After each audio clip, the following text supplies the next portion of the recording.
Bienvenido al Ministerio de Rey de los Reyes. Y el título de hoy se llama El problema, el don de lenguas sin interpretación. Algunos estudios dicen que la edad óptima para aprender un idioma de tal manera que uno tenga fluidez es antes de los 10 años. Estos estudios indican que es posible aprender un idioma después de los 18 años o como adulto, pero la posibilidad de tener completa fluidez disminuye. Los niños no aprenden reglas gramaticales, conjugaciones, etc. Simplemente absorben el idioma y lo incorporan de manera natural. Muchos de los que están hoy presentes saben lo difícil que es llegar a los Estados Unidos como adultos y tener que aprender inglés por causa de trabajo o para poder moverse en la sociedad. Podríamos tener en un cuarto a 2 personas con los mismos gustos, mismas edades, intereses, etc. Pero si no hablan el mismo idioma, no van a poder comunicarse. Es imposible hacer una conexión entre 2 personas en estos casos, porque la diferencia de idioma se convierte en una barrera difícil para escalar. Es necesario que uno o el otro pueda aprender por lo menos los más básicos del idioma del otro para poder establecer una conexión entre ellos. En el 1 de Corintios, Pablo habla a los creyentes acerca del don de lenguas. 1 Corintios capítulo 14, que estaba causando tanto desorden en los servicios de adoración. Nosotros que hablamos en español, pero vivimos en los Estados Unidos, nos damos cuenta que si no hablamos el idioma, va a ser difícil adaptarnos a la sociedad o comunicarnos aún en los asuntos más básicos. En base a este capítulo, consideremos el problema, el don de lenguas sin interpretación, la razón por la corrección.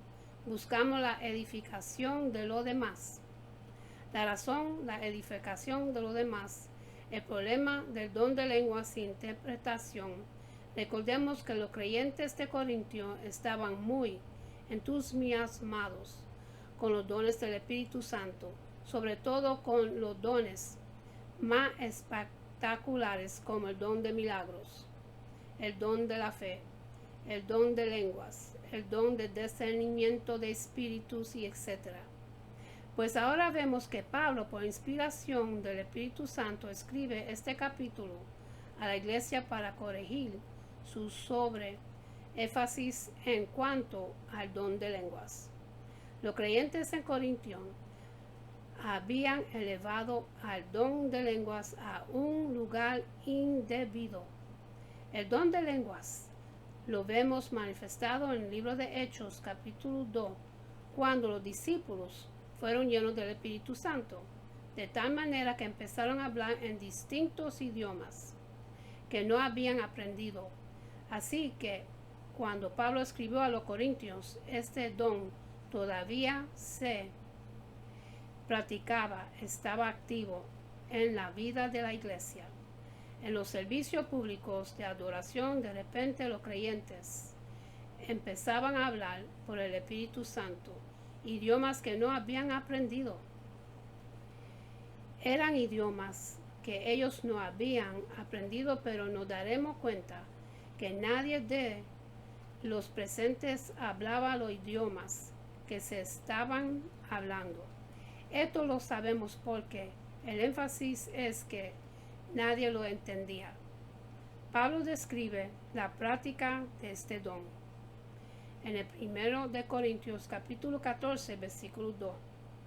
Porque el que habla en lenguas no habla a los hombres sino a Dios, pues nadie lo entiende, sino que en su espíritu habla misterios. Esto nos ayuda a entender que aunque los hermanos no sabían lo que estaban hablando, sabemos que él que hablaba lenguas se regocijaba porque sabía que estaba experimentando una manifestación del Espíritu Santo de Dios en su vida. Ellos sabían que al hablar en lenguas estaban teniendo comunión con Dios de una manera distinta. Sin embargo, esto solo edificaba al que hablaba las lenguas. El 1 de Corintios capítulo 14, versículo 4. El que habla en lenguas se edifica a sí mismo. En cambio, el que profetiza edifica a la iglesia. Pero hablan misterios porque al final de cuentas ni ellos ni los demás entiendan lo que van hablando. Eran ministerios. Los hermanos estaban hablando lenguas, no por influencia de algún mal espíritu o un demonio. En efecto, era una manifestación del Espíritu Santo de Dios. Pablo mismo reconoce que el hablar más lenguas que cualquiera de ellos, pero lo practicaba en privado y no en el culto público a Dios. El 1 de Corintios capítulo 14, versículo 18. Doy gracias a Dios porque hablo en lenguas más que todos ustedes. Existen muchas iglesias donde se cree que los hermanos hoy en día hablan lenguas. No creemos que lo que practican es un don genuino de lenguas. Cuando los creyentes en la Biblia hablaron lenguas, hablaron idiomas terrenales, entendidos por los seres humanos, pero que los que hablaban no habían aprendido el idioma anteriormente. Sin embargo, creo que en estas mismas iglesias, suponiendo que son lenguas genuinas, no se han sometido a este pasaje. Y nos daremos cuenta en base a la corrección que aplica el apóstol Pablo. La razón por la corrección buscamos la edificación de los demás. Pablo añade que los hermanos deseaban los dones espirituales. Pablo desea que los creyentes buscaban a Dios de tal manera que recibían dones espirituales. En el 1 de Corintios capítulo 14, versículo 1. Procuren alcanzar el amor, pero también deseen ardientemente los dones espirituales, sobre todo que profeticen. Pero Pablo va a hacer una distinción grande entre lo que es el don de lenguas y el don de profecía. Pablo invita a que los hermanos añaden mejor el profetizar por una simple y sencilla razón. El 1 de Corintios capítulo 14, versículo 3. Pero el que profetiza habla a los hombres para edificación, exhortación y consolación. La palabra edificación tiene la idea de construir un edificio, exhortar, hablar de corregir o animar. Consolar habla de ayudar a alguien cuando se encuentra en un momento de prueba, dificultad y necesaria ser alentado. Pero notemos que nos reunimos no para que nosotros seamos edificados, principalmente, sino que busquemos edificar a los hombres. Cuando la iglesia se reúne, tenemos como meta principal la bendición de los demás.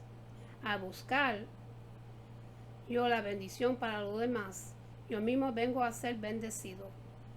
No vengo al servicio para ver qué puedo sacar yo del servicio, sino para ver en qué puedo servir edificando a otros, exhortando a otros, consolando a otros. Y de la misma manera yo seré edificado, exhortado y consolado. Pablo lo vuelve a recalar en el versículo 4. El 1 Corintios capítulo 14, versículo 4. El que habla en lenguas Asimismo se edifica, pero el que profetiza edifica a la iglesia. Pablo reconoce que el hablar en lenguas no puede edificar a nadie, al menos que haya alguien o él mismo que tenga el don de interpretación. Primero de Corintios, capítulo 14, versículo 5. Yo quisiera que todos hablaran en lenguas, pero aún más que profetizarán, porque el que profetiza es superior al que habla en lenguas, a menos de que las interprete para que la iglesia reciba edificación. Al hablar en lenguas, alguien más interpreta en el idioma que hablan los que están reunidos, y entonces sí podrían ser edificados. De otra manera, no serían edificados. Pablo compara al que habla en lenguas con una flauta, arpa y trompeta. El primero de Corintios capítulo 14 versículos 7 y el 8. Aún las cosas inanables como la flauta o el arpa a producir un sonido si no dan con distinción los sonidos, ¿cómo se sabrá lo que se toca en la flauta o en el arpa? Porque si la trompeta da un sonido incierto, ¿quién se preparará para la batalla? Pablo sabe que si estos instrumentos no dan sonidos entendibles, entonces no se sabrá lo que se toca. De la misma manera, una persona que habla en un idioma desconocido no edifica a nadie. Es como si hablara solo al aire y nadie sale beneficiado. Y en el primero de Corintios capítulo 14, versículo 9 dice así: así también ustedes, a menos de que con la boca pronuncien palabras inteligibles, como se sabrá lo que dicen, pues hablarán al aire. Primero de Corintios capítulo 14 versículo 11. Pues si yo no sé el significado de la palabra, seré para el que habla un extranjero, y el que habla sería un extranjero para mí. Entonces Pablo llega a la conclusión que cuando nos reunimos como iglesia tenemos un enfoque singular: la edificación de los demás. Y en el primero de Corintios capítulo 14 versículo 12 dice: así también ustedes, puesto que anhelen dones espirituales, procuren abundar en ellos para la edificación de la iglesia. Es cierto que puede ser bonita la experiencia y emocionante estar hablando un idioma desconocido por medio del Espíritu Santo. Sin embargo, cuando el creyente no tiene en mente la necesidad de hallar un intérprete, la necesidad de mejorar hablar en un idioma que todos puedan entender, venimos a ser como niños emocionados por un juguete. Y en el primero de Corintios capítulo 14 versículo 20 dice: hermanos, no sean niños en la manera de pensar, más bien sean niños en la malicia, pero en la manera de pensar sean maduros. El creyente madura no piensa como niño, busca ser edificado, bendecido solo él solo, sino que piensa como adulto, buscando que todos seamos edificados. La corrección, el ejercicio del don de la profecía.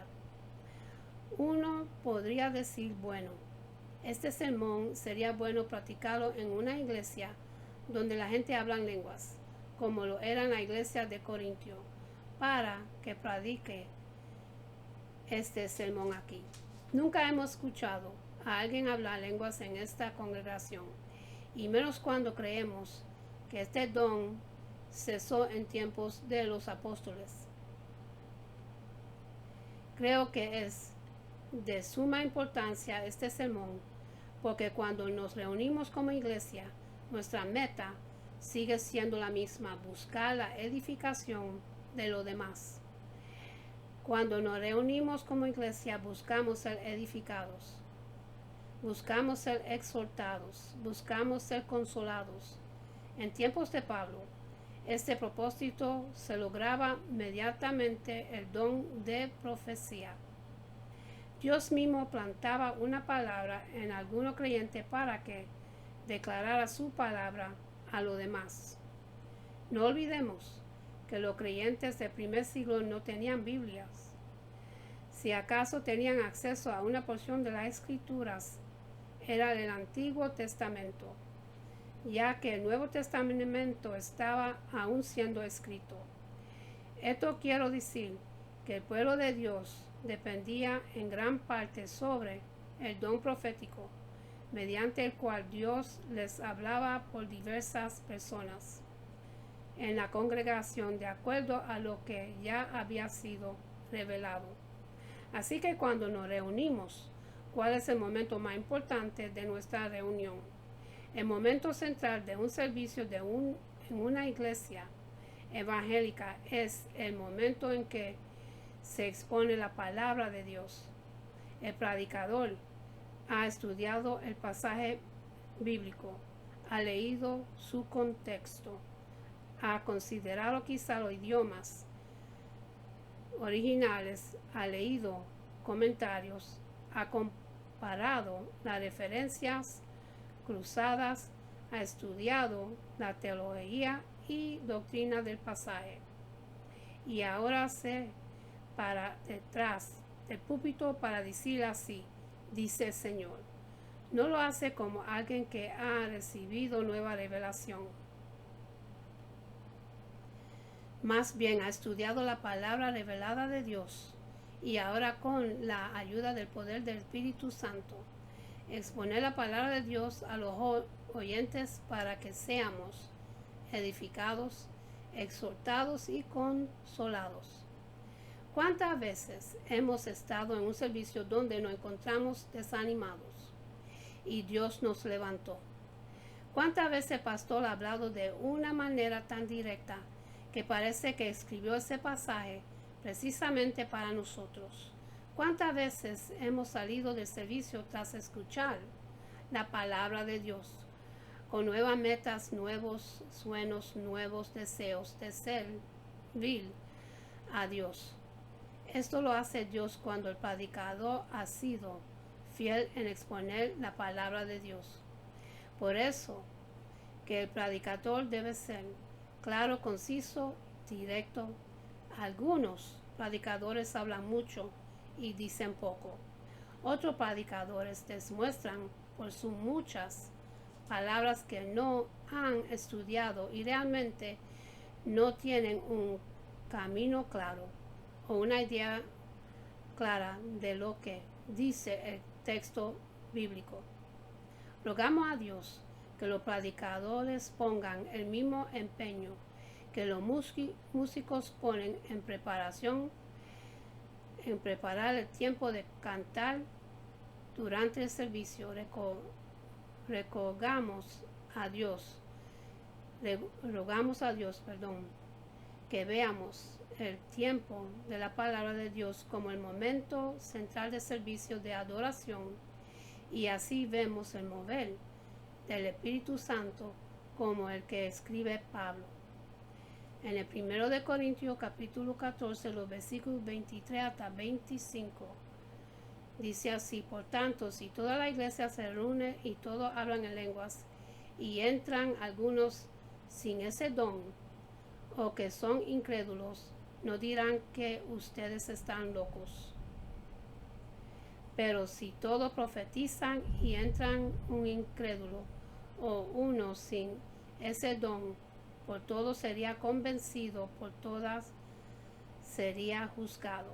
Los secretos de su corazón quedarán al descubierto, y él se postrará y adorará a Dios, declarando que en verdad Dios está entre ustedes. Es mediante la predicación de la palabra de Dios que él aplique su evangelio a los incrédulos y les concede el nuevo nacimiento a confrontarlos con su pecado. Y con esto termino, mis hermanos, y para los que quieren recibir a Jesucristo en su corazón, repiten conmigo la oración de salvación para que su nombre esté escrito en el libro de la vida y para que pueda recibir la bendición de tener el Espíritu Santo entre tu corazón para llenar el vacío que tú tienes en tu corazón, que solo Él lo puede llenar. Padre Celestial, en el nombre de Jesús, yo me arrepiento de mis pecados y abro mi corazón para que Jesús venga dentro de mí. Jesús, tú eres mi Señor y Salvador. Creo que muriste por mis pecados y se levantó de los muertos. Lléname con tu Espíritu Santo. Gracias al Padre por salvarme en el nombre de Jesús. Amén. Y en cerrar voy a hacer una oración. Que bendición para el pueblo de Dios, para cada uno de ustedes. Que Jehová de los ejércitos, nuestro Padre Celestial, se lo entregó a Aarón Moisés para el pueblo de Dios. Y una oración de bendición para cada uno de ustedes. Y esta oración se consigue en el libro de Números, capítulo 6, los versículos 24 hasta 26, y dice así: Jehová te bendiga y te guarde. Jehová haga resplandecer su rostro sobre ti y tenga de ti misericordia. Jehová alce sobre ti su rostro y ponga en ti paz. Mis hermanos, tenemos que buscar más de Dios. Estamos en los últimos tiempos. Todo lo que está en la Escritura se está desarrollando delante de nuestros ojos. Todos los terremotos, los huracanes, los tsunamis están sucediendo por todas las naciones. Y tenemos que arreguindarnos más y buscar más del Señor, porque Cristo viene pronto. Cristo ya está aquí, Él viene pronto. Y también, mis hermanos, todas las plagas que están viniendo a nuestros países de todas diferentes naciones. Todos los días sale otra nueva plaga, otro nuevo virus, otra enfermedad más. Tenemos que arreguindarnos más y buscar de Dios. Y tenemos que conjuntar la palabra de Dios y buscarlo en espíritu y en verdad. Porque por la pandemia muchos cristianos se han puesto fríos y tenemos que arrepentirnos y regresar para atrás a la senda de Dios y pedirle perdón y arrepentirnos de nuestros pecados para que Él nos perdone. Busquemos de Dios, mis hermanos, antes que seas tarde. Con esto lo dejo. Que Dios me lo bendiga y me lo guarde. Que tengan una buena noche, buen amanecer. Y acuérdense a darle gracias a Dios por otro día más de vida. Y hasta la próxima. Amén.